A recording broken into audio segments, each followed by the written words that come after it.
ဒီနေ့ပဲအမေရိကန်နဲ့ပတ်သက်ပြီးတော့တရေတစ်ခုကတက်နစ်နိုင်ထွက်လာတယ်ဆိုတော့ဦးမင်းအောင်လှိုင်ရဲ့သမ္မတအစိုးရနဲ့ပတ်သက်ပြီးတော့ဦးမင်းအောင်သမ္မတအစိုးရနဲ့ပတ်သက်ပြီးတော့ဒီဘက်ကအမေရိကန်အစိုးရကတော်တော်လေးကို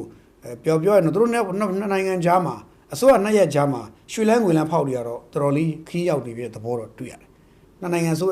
ရကြားမှာရွှေလန်းငွေလန်းဖောက်တာတော်တော်ခီးရောက်တယ်လို့သိပဲတွေ့ရတယ်။ဘာဖြစ်လို့ကျွန်တော်ဒီလိုပြောလဲဆိုတော့ဒီမနေ့ကတော့ကျွန်တော်အကြောင်းပြောတယ်မနေ့ကတော့ကျွန်တော်ဆန်အကြောင်းပြောတယ်မြန်မာပေါ်ဆန်းကိုအမေရိကန်ကဝယ်ဖို့အထိအင်တိုင်းတိုင်းနေတဲ့ကိစ္စအကြောင်းကျွန်တော်မနေ့ပြောတယ်ဒီနေ့ကျတော့ Jefferson Center လို့ခေါ်တယ်အမေရိကန်မှာsorry ဒီမန္တလေးမှာဖွင့်တဲ့ Jefferson Center အဲ့ Center ကိုအမေရိကန်ကဒီနေ့ပြန်ပြီးတော့မြန်မာမန္တလေးမှာပြန်ဖွင့်လိုက်ပါတယ်ဖွင့်လိုက်တာတွေ့တော့ကျွန်တော်ဘာလို့တွေးမိလဲဆိုတော့ဒီ Jefferson Center ကဒီဦးမင်းအောင်လှိုင်အစိုးရတက်လာတာကိုဒီမိုကရေစီအစိုးရကိုစစ်အစိုးရတက်လာတော့လက်မခံဘူးဆိုပြီးတော့သူကထွက်သွားတာဗျပြီးတော့တန်ယုံကတန်မတ်အဆင့်တွေမှာပြန်သွားကြတာပြန်သွားတာကနေပြီးတော့အခုတဖြည်းဖြည်းချင်းတစ်စင်းချင်းနဲ့ပြန်လို့လာပြီအခု Jefferson Center ကိုပြန်ဖွင့်တယ်ဒီ Jefferson Center ပြန်ဖွင့်တဲ့အကြောင်းကိုမနစ်ကတော့ကတခုသောရက်တရက်မှာတနေ့သောရက်တရက်လေးမှာကျွန်တော်ရုပ်သံထဲမှာထည့်ပြောဘူးတယ်ထည့်ပြောတဲ့အချိန်မှာတချို့တွေကကျုံ website မှာကျွန်တော်တို့သတင်းဌာန website မှာလည်းအဲ့သတင်းပါတယ်တချို့တွေကအားရှောက်ပြောတယ်လို့ထင်တယ်ကျွန်တော်တို့ထင်တယ်မကြမ်းမီဖွင့်တော့မထင်တယ်ဆိုတော့လေကျွန်တော်ပြောခဲ့ဘူးတယ်ပြီးတော့ Jefferson Center ကိုပြန်ပြင်နေတဲ့အကြောင်းတွေပြန်ပြီးတော့ဖွင့်ဖို့ပြင်နေတဲ့အကြောင်းတွေနဲ့ Jefferson Center ထဲမှာသူတို့ဟိုနိုင်ငံရေးတိုင်ဝမ်အချို့တွေနဲ့သူတို့ဆွေးနွေးစကားပြောတာကြီးလှုပ်သွားတာရှိသွားတယ်လို့ကျွန်တော်ပြောခဲ့ဘူးတယ်အခုအဲ့ဒါကြီးကတကယ်ကောင်းတယ်ပေါ်လာပြီးတော့တကယ်ကိုပြန်ပြီးတော့ဖွင့်လာပါတယ်ဖွင့်လာပြီးတော့ Jefferson Center ပြန်ဖွင့်လိုက်ပြီဆိုတော့ကျွန်တော်တို့ကတော့ပို့လိုက်ကျွန်တော်တို့ကတော့ဘာလဲကွာမင်းတို့သူစန္ဒသူဖွင့်တာပဲဘာထူးလို့လဲထင်ရပြီမဲ့ကျွန်တော်တို့တော့ဘာလို့တော့တည်းဆိုတော့သူ့ရဲ့နောက်မှာမြုပ်နေတဲ့ net shine နေတဲ့ဒီမြုပ်နေတဲ့နှစ်နိုင်ငံတရမဆက်ဆံရေးပြန်ပြီးတော့ဒီရွှေလက်ငွေလန်းပြန်ဖောက်နေကြတဲ့ဟာကိုကျွန်တော်မြင်လိုက်ရတယ်နော်ဒီလိုဟာပြန်ဖွင့်ဖို့အတွက်ကိုမြန်မာအစိုးရကိုအမေရိကန်အစိုးရကကြောင်းကြားလိုက်မယ်နော်မြန်မာအစိုးရကိုအမေရိကန်အစိုးရတာဝန်ရှိသူတွေအကြောင်းကြားမယ်အဲ့တော့ထပ်ပါတော့မြန်မာပြည်မှာရှိတဲ့တန်ယုံကနေပြီးတော့မြန်မာအစိုးရနိုင်ငံတိုင်းဝန်ကြီးဌာနကိုအကြောင်းကြားမယ်အကြောင်းကြားရင်အဲ့ဒီအမေရိကန်မြန်မာနိုင်ငံမှာရှိတဲ့အမေရိကန်တန်ယုံကဒီမြန်မာတန်ယုံမြန်မာနိုင်ငံသားဝန်ကြီးဌာနကိုအကြောင်းကြားဖို့အတွက်ကိုသူ့ရဲ့နိုင်ငံကအမေရိကန်နိုင်ငံတိုင်းဝန်ကြီးဌာနနဲ့အမေရိကန်အစိုးရစီကိုခွင့်တောင်းအောင်ဟိုဘက်ကခွင့်ပြုတယ်အမေရိကန်အစိုးရနဲ့နိုင်ငံတိုင်းဝန်ကြီးဌာနခွင့်ပြုတဲ့အတွက်မြန်မာကနိုင်ငံတိုင်းဝန်ကြီးဌာနစီကိုခွင့်တောင်းတယ်ခွင့်တောင်းပြီးတော့မှဒီဘက်မှာပြင်ဆင်ဆရာရှိတာပြင်ဆင်တယ်လှုပ်ရှားချက်လှုပ်ပြီးတော့ဒီနေ့ဆိုတာစပြီးဖွင့်လိုက်ပြီးဆိုတော့တရားဝင်ကြီးညာတယ်ဆိုတော့ဒါကိုကြီးကြီးအဖြစ်ခုနကကျွန်တော်ပြောတဲ့နှစ်နိုင်ငံရွှေလန်းငွေလန်းဖောက်တယ်လို့ကျွန်တော်ပြောလို့ရတာပေါ့နော်ဆိုတော့ဟိုနှစ်နိုင်ငံကြားမှာတော့ဒီလိုရွှေလန်းငွေလန်းဖောက်တာကောင်းသလားမင်းကျွန်တော်တို့အမေရိကန်နိုင်ငံနဲ့ရန်ဖြစ်နေမဲ့အစားသို့မဟုတ်သူတင်ကိုယ်တင်ချနေမဲ့အစားနှစ်နိုင်ငံကြားမှာနားလည်မှုတည်ဆောက်နိုင်ခဲ့တာ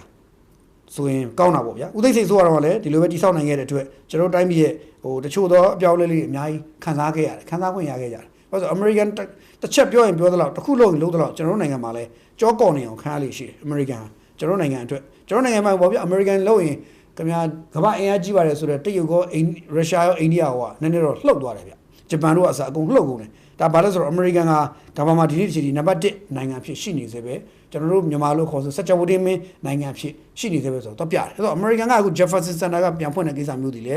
ဒါကျွန်တော်တို့မြန်မာနိုင်ငံအတွက်ကကောင်းတော့လာခြင်းလို့ကျွန်တော်တို့ပြောလို့ရတယ်ပေါ့နော်ဆိုတော့ Jefferson Center ကိုနော်ပြန်ဖွင့်ရခြင်းကဒီကျွန်တော်တို့ကသေချာလေးမှားမှာဆိုလို့ကျွန်တော်သေချာလေးပြန်ပြီးတော့ကြည့်မှာပေါ့နော်ဟိုတို့ရဲ့အမေရိကန်ရဲ့တိုင်ယုံမှာထုတ်ပြန်ချက်စာပေါ့နော်ဘာလို့ဒီစင်တာကိုတဲ့2025ငလျင်လုတ်ခတ်ပြီးတဲ့နောက်ပိုင်းမှာအပြည့်အဝပြန်လည်ပြည့်မွမ်းမံပြီးတော့အထိမ့်မှတ်ပြီးတဲ့နောက်တဲ့အဲ့အထိမ့်မှတ်အနေနဲ့ဧပြီလ29ရက်မနေ့ရမှာတော့တိုင်ယုံအကြီးကဲDoug Sonic ဆိုတဲ့ပုဂ္ဂိုလ်ကအထူးအခမ်းပွဲတစ်ခုကျင်းပပြီးတော့ Jefferson Center ကိုဖွင့်လိုက်ခဲ့ပါတယ်တဲ့ Jefferson Center အမေရိကန်ပြည်ထောင်စုနဲ့အထက်မြန်မာပြည်ကြားမှာဟုတ်တော့မြန်မာပြည်တော်ပိုင်းနေသေးတယ်ဆယ်စုနှစ်ပေါင်းများစွာရေးပါခဲ့တဲ့ပေါကူတူကအဖြစ်တည်ရှိခဲ့ပါတယ်တဲ့အခုလိုပြည်မွမ်းမံမှုတွေပြုလုပ်ခဲ့တာလူငယ်ကောင်းဆောင်တွေပညာရှင်တွေအကြောင်းကြားသားတွေအပြန်အလှန်ချိတ်ဆက်မှုလေးလာတင်မှုတွေစသဖြင့်ပြုလုပ်မှုတွေပြုလုပ်ဖို့ဘေကင်းလုံခြုံပြီးခင်မီတဲ့ရပ်ဝန်းတစ်ခုဖြည့်ဆည်းဖို့နဲ့မြို့ကလေးကိုထလောင်းတီးပြီးတော့ဖြစ်ပါတယ်တဲ့နော်ပုံမခိုင်ခန့်ပြီးပုံမဘေကင်းလုံခြုံတဲ့ Jefferson Center ကနေလူမှုအတိုင်းအဝန်ကိုပြန်လည်ကြိုးစုံရတဲ့အတွက်မြို့ဂုဏ်ယူဝမ်းမြောက်ပါတယ်ဆိုပြောချင်တာမြန်မာပြည်မှာပြန်ဖွင့်ခွင့်ရတဲ့အတွက်သူတို့ဂုဏ်ယူဝမ်းမြောက်တယ်ဆိုတာမျိုးကိုပြောလာဖြစ်ပါတယ်အဲ့တော့ဒါရွှေအောင်အမွေနဲ့အဆောင်တစ်ခုလည်းဖြစ်တယ် Jefferson Center ပြောရင် Jefferson ဆိုတာက Thomas Jefferson ကိုဘုံပြုပြီးတော့ဖွဲ့ထားတဲ့ကျောင်းလို့ကျွန်တော်ယူဆတယ်အမေရိကန်ကဒါထင်ရှားကြတဲ့ပုဂ္ဂိုလ်သမ္မတ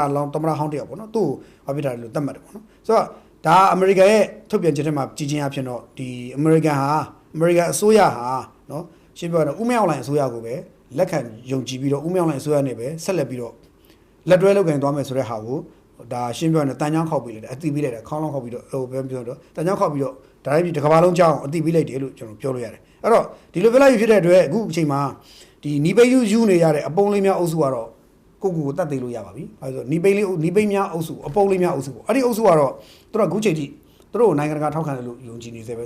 မျှော်လင့်နေသေးပဲ false hope တွေပေးနေသေးပဲဖြစ်ပါတယ်သူတို့နိုင်ငံတကာထောက်ခံနေတယ်လို့သူတို့ကစိတ်ထဲမှာထင်နေပုံရပါတယ်အဲ့တော့အခု American ကိုယ်တိုင်ပင်လင်သူတို့မထောက်ခံတော့ဘူးဆိုတော့ဒီ Jefferson Center ပြန်ဖွင့်လာရဲ့ဒီမြန်မာနဲ့ American ကြားမှာဒီပဲပိစပ်ပေါ့နော်ပဲပုတ်နိုင်ငံရေးပေါ့နော်နိုင်ငံရေးဖန်တီးတာရဲ့ဦးဆန်းပေါ်ဆန်းနိုင်ငံရေးဖန်တီးမယ်ဟာဒါတွေကိုလုံးခြုံကြည့်လိုက်ခြင်းအပြင် American မြန်မာနိုင်ငံနဲ့ဆက်ဆံရေးပြန်စနေပြီဆိုတော့ပြတာဖြစ်တဲ့ဦးမြောက်လှိုင်ဆိုရတော့ဝမ်းသာကုန်ယူမိပါတယ်။ဘာလို့လဲဆိုဦးမြောက်လှိုင်ဆိုရအနေနဲ့သူတို့အနေနဲ့ရှေ့မှာအမေရိကန်နဲ့ပို့ပြီးတွဲလို့မဲ့လို့ဒီအများကြီးပေါ်လာလိမ့်မယ်လို့ယူဆတယ်။ဒါပေမဲ့တခုရှိတာကအမေရိကန်နဲ့လက်တွဲလုပ်ဖို့ကြိုးစားတိုင်းမှာကျွန်တော်တို့မြန်မာအစိုးရအနေနဲ့သတိကြီးထားမှာကကျွန်တော်တို့ရဲ့အိန္ဒိချင်းတရုတ်ဖြစ်ပါတယ်။အိန္ဒိချင်းတရုတ်ကိုတော့သတိကြီးထားပါလိမ့်မယ်။အိန္ဒိချင်းတရုတ်ဟာမြန်မာနိုင်ငံကိုသူ့ရင်ဝင်ထဲမှာထည့်ထားခြင်းတယ်။ကျွန်တော်တို့ကချစ်တာပေါ့မြန်မာပြည်ချစ်တာပေါ့ကျွန်တော်တို့မျိုးသားတယောက်ဟာမျိုးသမီးတယောက်ကိုချစ်လို့ရှိရင်ဒီမျိုးသမီးကိုကျန်တဲ့ကြာမျက်စပြစ်တောင်မျိုးလုံးတစ်ချက်ကြည့်ရင်တော့မကျေနပ်ဘူးဆိုတာသဘောမျိုးတရုတ်နိုင်ငံဟာမြန်မာကိုရမ်းချစ်တာသူတို့ရမ်းချစ်တဲ့ခါကျတော့သူ့နိုင်ငံတကယ်သူနော်သူ့မိမသူ့သမီးရီစာသူ့ယူမဲ့မိမကတကယ်သူချစ်တဲ့ခါကျတော့သူဖတ်တာချစ်ပါဖတ်တာပြီးတော့မျက်စောင်းအောင်လာမထိုးနဲ့မင်းတို့ဒီလိုမျိုးသူတို့က American sorry ဒီတရုတ်ကအဲ့လိုထားတာအဲ့တော့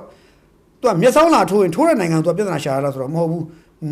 နေထိုင်မတတ်လို့မျက်စောင်းထိုးခါရဆိုပြီးတော့ဒီကိုပြန်ဆုံးပါတယ်ပြဿနာတက်နေတာနော်ကျွန်တော်တို့အဲ့လိုလုပ်မဲ့ပြဿနာရှိနိုင်တယ်ဒါလေးတော့ကျွန်တော်တို့မြန်မာအစိုးရအနေနဲ့သတိထားဖို့လိုတာပေါ့ဗျာနော်တရုတ်ကိုလည်းပေါင်းရမယ်တရုတ်ကလည်းမပေါင်းလို့မရတဲ့နိုင်ငံကျွန်တော်တို့တရုတ်နဲ့ကင်းကွာနေလို့ကိုမရပါဒါတော့ကျွန်တော်တို့တွေးခေါ်ရှိတဲ့လူတိုင်းသိပါတယ်ကင်းကွာနေလို့မရအဲ့လိုပဲအရန်ကြီးကတ်လို့ရင်လည်းတရုတ်ကကျွန်တော်တို့ချမှာပဲကင်းကွာလို့ရင်လည်းချမှာပဲအဲ့တော့မကင်းမကွာလေးနဲ့ပပနဲ့နေထိုင်နိုင်မယ်လို့လည်းမျှော်လင့်ပါတယ်အဲ့တော့ဒါအမေရိကန်နဲ့မြန်မာနဲ့လမ်းဖောက်တဲ့ကိစ္စနဲ့ဆက်ဆက်လို့ပြောတာပါခုနတရုတ်နဲ့ပတ်သက်ရင်တရုတ်တွေကမယုံရဘူးဆိုတော့လည်းကျွန်တော်ဘာလို့ပြောချင်လဲဆိုတော့ကျန်တာမဟုတ်ပါဘူးကျွန်တော်တို့နိုင်ငံတွေကိုတရုတ်တွေဝင်လာရင်တရုတ်စီးပွားရေးလုပ်ငန်းရှင်တွေအများပြားဝင်လာဖို့ရှိပါတယ်ဝင်လာတဲ့အခါကျရင်မြန်မာပြည်မှာရှိတဲ့စီးပွားရေးလုပ်ငန်းရှင်တွေအနေနဲ့သို့မဟုတ်မြန်မာပြည်မှာရှိတဲ့တာမန်မြို့တွေမှာနေထိုင်တဲ့ကိုအိမ်ကို